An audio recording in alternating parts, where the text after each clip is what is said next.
Aujourd'hui, il y a les gens qui continuent toujours de croire ou de penser que l'Afrique va se développer quand tous les pays africains vont s'unir. C'est un faux débat. Vous voyez, dans la vie, la chose la plus compliquée, c'est être uni. C'est trop compliqué d'être uni.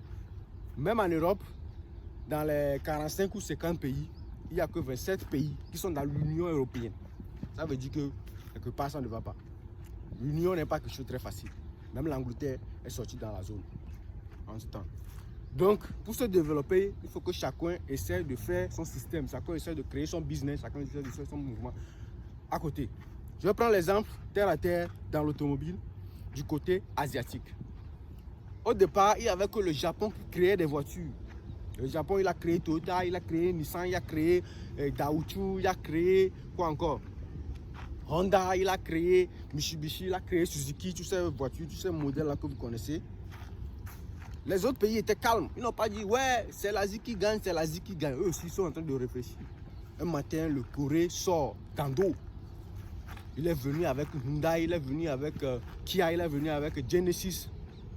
Il est venu avec des voitures magnifiques pour concurrencer le Japon qui est à côté en train de faire le mouvement. Mais ce n'est pas fini. C'est mal connaître la Chine. Un matin, la Chine aussi, elle est sortie. Ando. Il a créé sa part. Il a créé Jelly. Il a créé Jetou. Il a créé Chery. Il a créé toutes ces marques chinoises que vous connaissez. Et pour embêter encore les autres, il est allé chercher les voitures déjà des marques européennes. Il est allé prendre Volvo. Il est allé prendre MG. Et plein d'autres marques que la Chine a achetées depuis l'Europe. Tout ça là pour garder la concurrence. Magnifique. C'est comme ça eux tous se sont développés dans le domaine automobile. Voilà. Alors si c'était l'Afrique, prenons par exemple qu'un Burkinabé crée une voiture, tous les autres pays vont dire ouais c'est l'Afrique qui gagne, c'est l'Afrique qui gagne. Et tout ça là pour être paresseux, pour ne rien créer. Mais eux, chacun crée de son côté. Et quand on prend l'UAE, qui est à Émirats Arabes Unis, que vous connaissez sur le nom de Dubaï, qu'est-ce qu'eux ils ont fait? Ils ont vu que bon, nous on n'a pas assez de temps.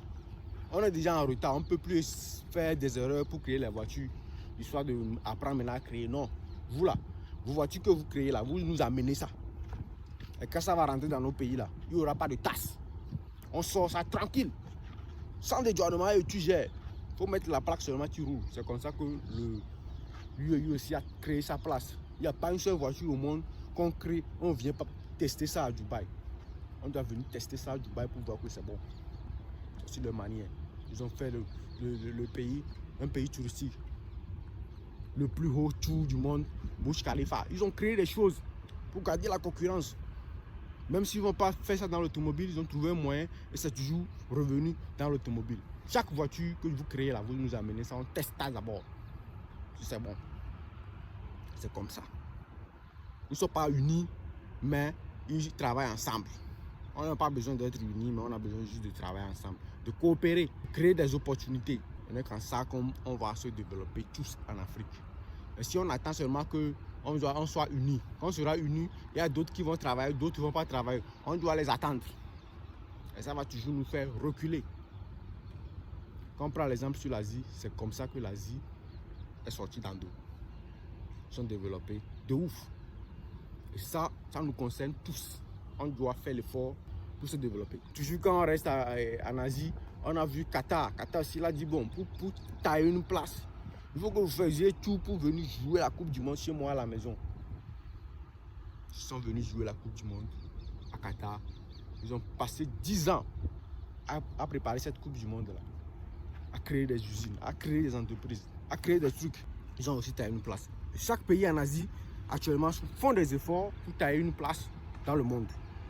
Et nous, les Africains, nous sommes toujours là à dire ouais, on sera unis, on sera unis, on sera unis.